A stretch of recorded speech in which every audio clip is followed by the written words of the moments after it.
Experiencing slow internet, dropped connections, or other network glitches with your Spectrum service?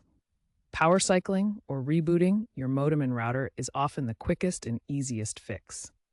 As of September 2025, this remains a primary troubleshooting method. Power cycling involves completely cutting off power to your devices to clear temporary memory and resolve software issues. First, locate your Spectrum modem and router. First, unplug both your Spectrum modem and router from their power outlets. Wait a full 30 to 60 seconds to allow any residual electricity to dissipate. Plug the modem back in first and wait for it to fully power on and establish a connection, usually indicated by steady lights. Then, plug in the router and give it a few minutes to boot up. This process addresses common problems like IP conflicts and temporary data corruption. After power cycling, refreshing your IP address can further optimize your connection.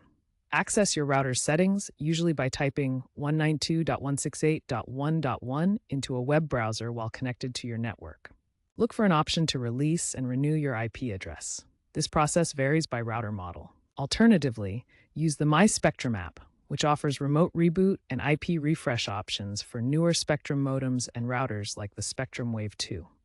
Looking ahead, Spectrum and the industry are moving towards automated troubleshooting.